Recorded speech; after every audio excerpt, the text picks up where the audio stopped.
Welcome to the Life After Cancer podcast, made possible by the National Lottery Community Fund. I'm Steph, founder of Life After Cancer.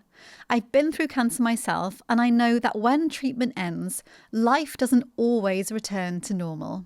So here we talk about the emotional, practical, and often invisible parts of life after treatment through lived experience and professional insight. These conversations share real experiences and perspectives. They're not medical advice and can't replace support from your healthcare team. If you're navigating life after cancer, supporting someone you care about, or working in cancer care, you're in the right place. Let's begin.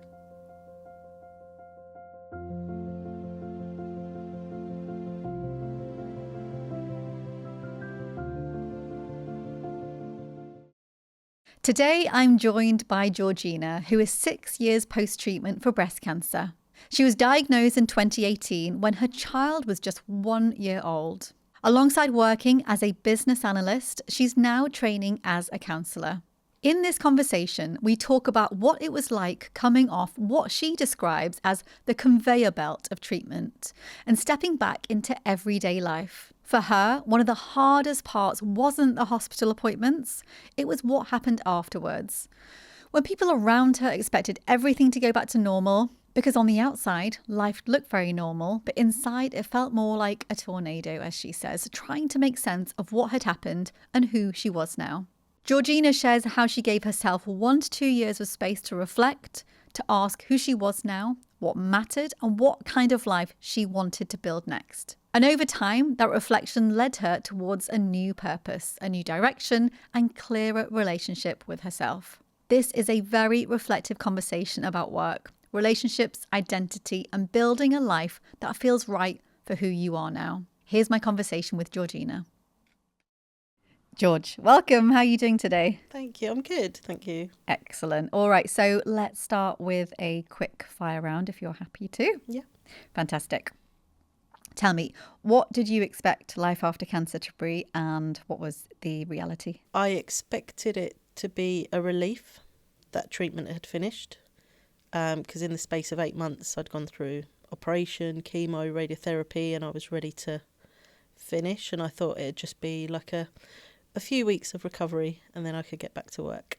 Yeah, I think so many people think it's going to be like that, don't they? Yeah. And of course the reality was very different. I think I did go back to work after a few weeks, and I think the mental health impact really hit me almost straight away. It was a struggle for a good, I'd say, year and a half of just sort of coming off of that conveyor belt of treatment into the real world, getting back to normal, whatever that means. Me trying to figure out what that now means. I don't really know how to explain it, but it was almost like being caught up in a kind of a tornado in your mind of trying to figure out what's going on now. And what surprised you the most about it? I think what I felt most impacted by probably was how other people around me in my life also expected everything just to go back to normal. And I think not being asked how I was sounds very selfish, I guess, but not people almost pretending like it hadn't happened, I guess. So going back to work especially, I'm a talker. I like to talk and I'm quite open about how I feel if people ask me. And just me sort of being ready to talk about how I was feeling, and no one around me was asking me how I was feeling. And I think that the way that my mind translated it was people didn't care. And I think that's what really was quite hurtful. I can imagine. What would you like to say to those people now, if you could say anything?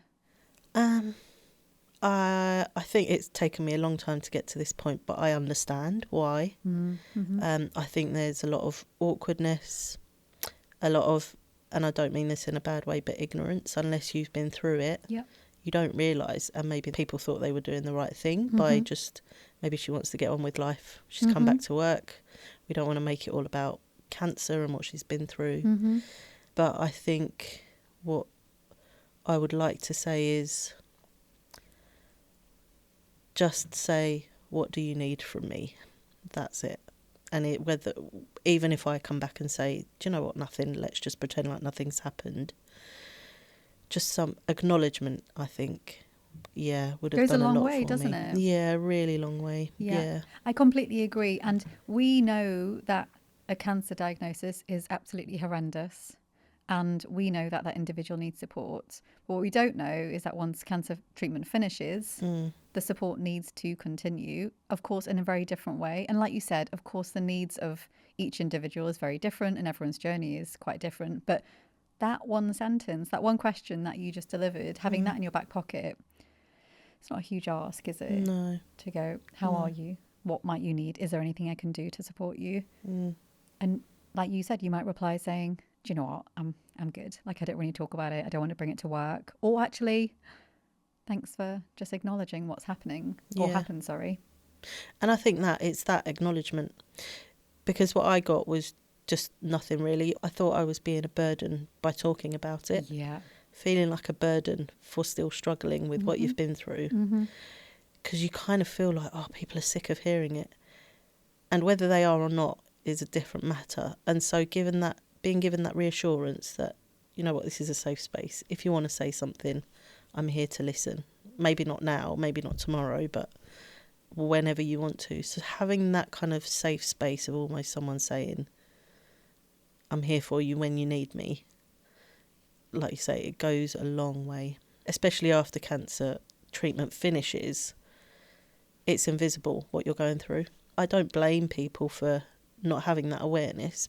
I feel I do blame some people for not having a bit of empathy, maybe, and just asking that question. Yeah. I think the other side of it too is that when we feel that everyone around us thinks, oh, you're fine, just you finish treatment, crack on, then we start putting on a front. And the cycle continues. Those people think we are fine because we're pretending to be fine. And it's really challenging, isn't it? Yeah. What do you think needs to happen in the workplace for managers to have a better understanding of what someone who's coming back to work post-treatment might be going through? I think line manager training is definitely important. My line manager, when I went back to work, openly said, I've never dealt with someone who's come back from cancer before. I'll just treat it like you've come back from maternity leave. We'll kind of phase you in and then we'll just get on with it. And I think similarly to how they probably have something in the policy about how to transition somebody into work from pregnancy, from maternity leave, have something similar for someone, not just from cancer, but any long-term illness. I think I'm putting the onus on the person to answer what they need. It's that question again for the line managers to actually say, what is it that you need from us? What is it that you're struggling from? Is it fatigue? Could you do with employee assistance program for like counselling or mental health support or anything like that? So asking the person who's returning what they need, I think, is a fundamental thing, because everybody's journey is different. So different. And again, just a simple question. What do you need? We're talking about the workplace, but relationships in general, you know, friends, family, partners. What do you wish they understood about post-treatment? Because I think this conversation can be applied to lots of other people around us. I wish they knew that for a lot of people, for me particularly, it can be more challenging after treatment has finished. And just because you can't see the struggle that someone's going through doesn't mean that there isn't a struggle there.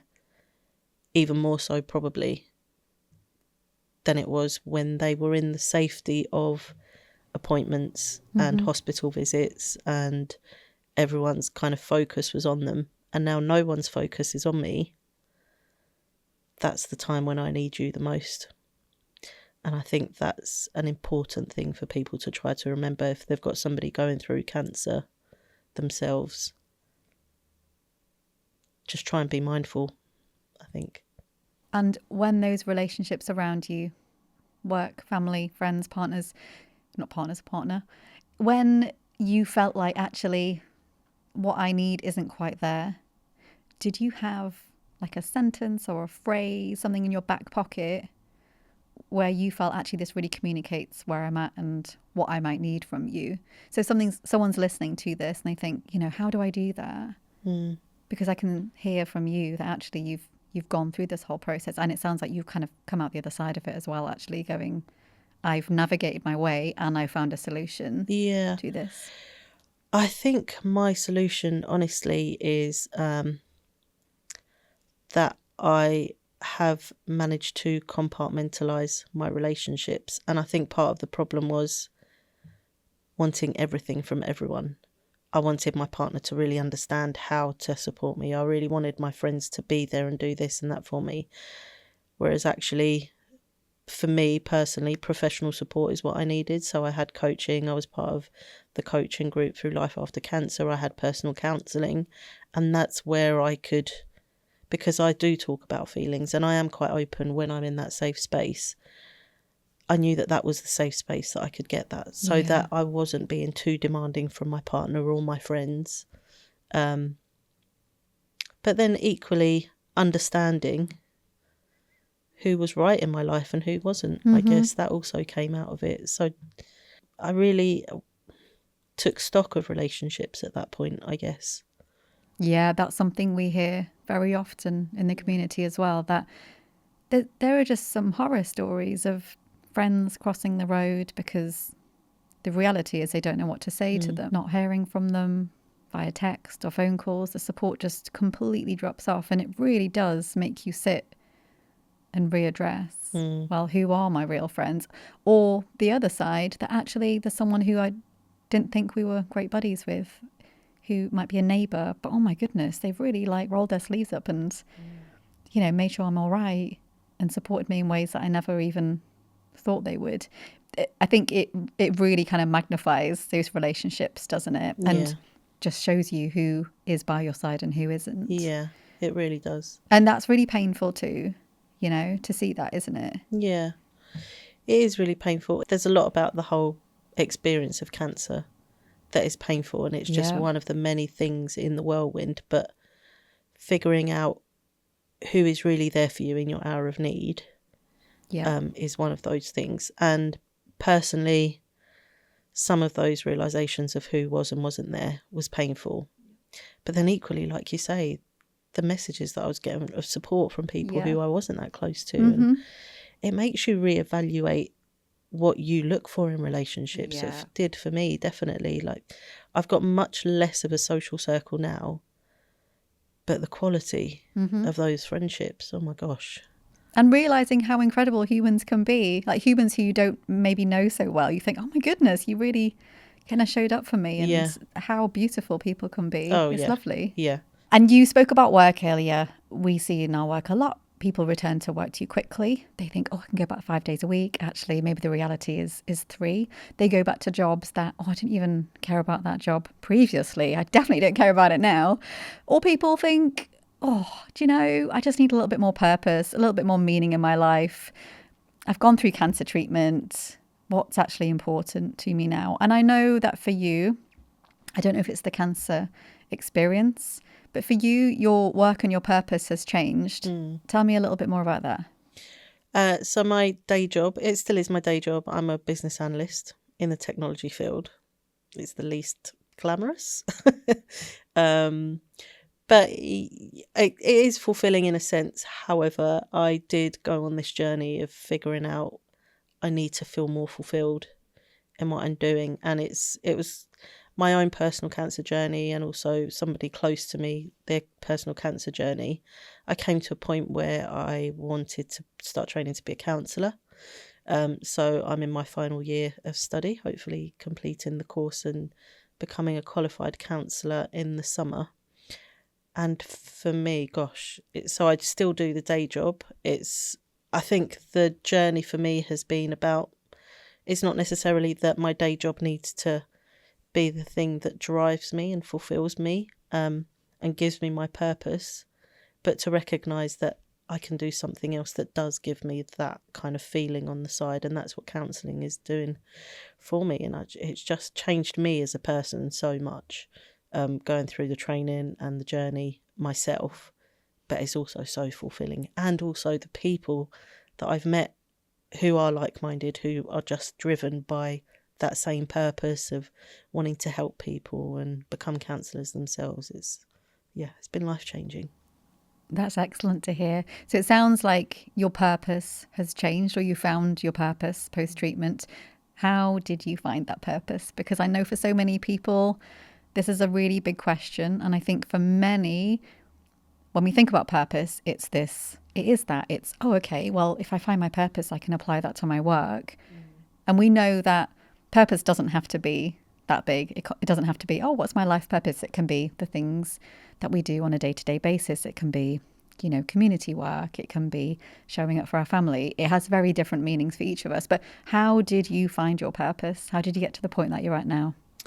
There was a lot of confusion initially after cancer treatment. I was just really questioning work and everything. I did have some coaching to help me figure it out through Life After Cancer.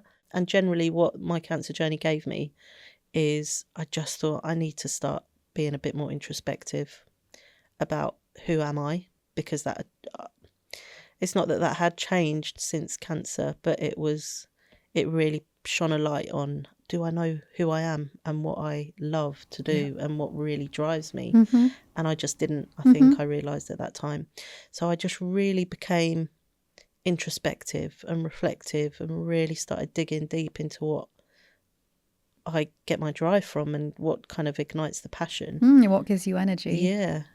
And that, as soon as I discovered that, it was kind of a one-way sort of direction, but just giving myself the space and time and being patient with myself to figure it out, because there's such a coming out into the other end of cancer. It feels like that whirlwind, and I was sort of putting pressure on myself to figure out what do I want to do now. And it probably didn't come for a good couple of years after. So just, multiple things. But I think just giving myself that time and space and patience to figure out what it was really helpful, I think. And also, like you said, that for you, sitting with it, and it sounds like it was probably quite uncomfortable for you in moments to go, oh, I don't know. And there's quite a lot of frustration of just like, well, why don't I know? If we just went onto the street and we pulled somebody in who, regardless if they've just had cancer or not, I don't think many of us would be able to sit down and say, okay, well, what are your values? What's really important to you? How do you love spending your time? What gives you joy? What brings you energy? And when we know that, how are you going to make sure you carve out X amount of hours this week to give that to yourself? We're very much on this treadmill, work, life, family, chores, all these things that often take away our energy. And we have got this much space to sit and think, well, actually, what are all the lovely things I want to be spending time on? Or am I, if I'm working 40 hours a week, do I want to be doing this for the next 5-10 years? Yeah. Or actually, do I want to spend a couple of years really thinking about it, and it's going to be a little bit painful, and I'm going to have to roll my sleeves up and really sit with some of these questions and answers. But in a couple of years' time, actually, I could have kind of changed course, and I would have found my purpose. Yeah, and I could be supporting other people. Do you know, I think one of the biggest things that I was left with after cancer was, I didn't realise it. I didn't even know what this word meant at the time. It's only since my counselling training. I didn't realise how incongruent my life was, of how misaligned I was with what genuinely was important to me. And I think the outcome of that was life was quite stressful. I got ill. I got diagnosed with cancer at a time that was really quite stressful personally, for all sorts of different reasons, for work, relationships, all that kind of stuff, because of that incongruence. And I think coming out of the cancer, that was one of the things that I promised to myself. I wasn't going to let myself feel that stress again. And so that kind of became my driving factor. How can I not live in such an incongruent way? Yeah. And that's when I really had to sit, and if I don't want to feel stress and I don't want to feel like I'm in situations that aren't right for me, I have to figure out what is right for me. Yeah. And I think that was the driver for me, that trying to force myself not to feel stress in that way that makes you feel uncomfortable physically was my driver. I think lots of people will resonate with that too. in our program especially, we hear that I was stressed. I was living life out of line with who I am. I was prioritizing everybody else's needs, never made sure I was okay, or I had an hour or two to myself. I have no idea what my needs are. Gosh, I've not even had time to even consider those.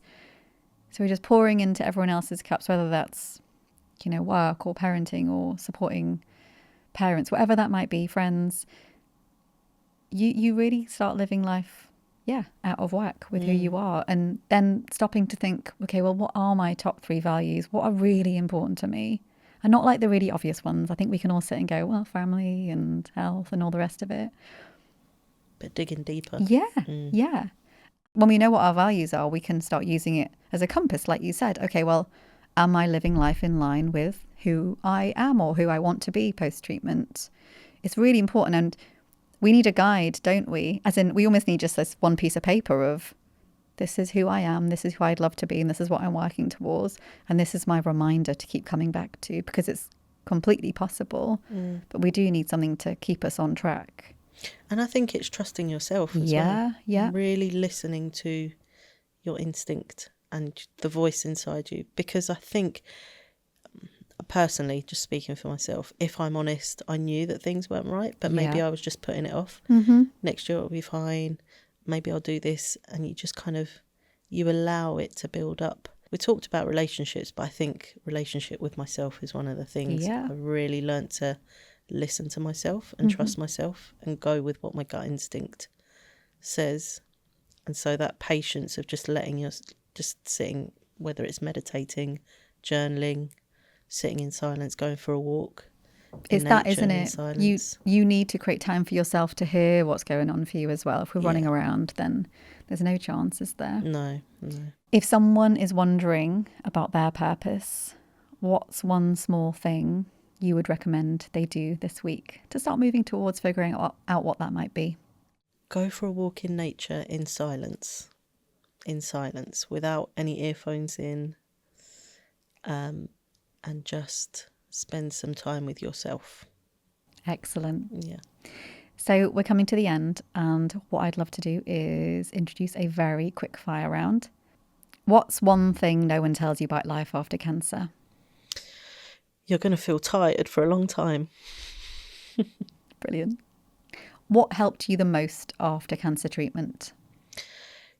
Connecting with people who could articulate what I was thinking and feeling. What do you wish someone had told you what to expect? Expect to find a new version of yourself. What is it really like when you finish cancer treatment? Scary. What's something someone or people said to you post-treatment that wasn't very helpful? Some people just feel awkward asking you how you are. What's one small thing you'd tell someone who's just finished cancer treatment that they could do today to support themselves? Find a network of people who've gone through what you've been through. If you could send a message to your post-treatment self, a few months post-treatment, what would you say? In a couple of years, you will not look back. What do you wish doctors knew about life after treatment? It's very, very tough. Mentally, it's very, very tough. George, thank you so much. It's been so great having a conversation with you. Thank you so much. Thank you. It was brilliant. Thank you. We've talked today about returning to work, relationships changing, and the process of finding purpose after treatment. For Georgina, that didn't happen overnight. It took time, it took reflection, and being honest about what she needed. We've added resources to the show notes if you'd like to explore any of the ideas mentioned. And before you go, I'll leave you with one question to reflect on this week. What feels important to you now, and are you making time for it? Thank you for listening. If you'd like support or community, you can find free online workshops, expert sessions, peer groups, and our 6-week programme at life-aftercancer.co.uk. If this episode was helpful, you can follow the podcast or leave a review. It really helps others find these conversations. And support information is always available in the show notes. Take care, and we'll see you next time.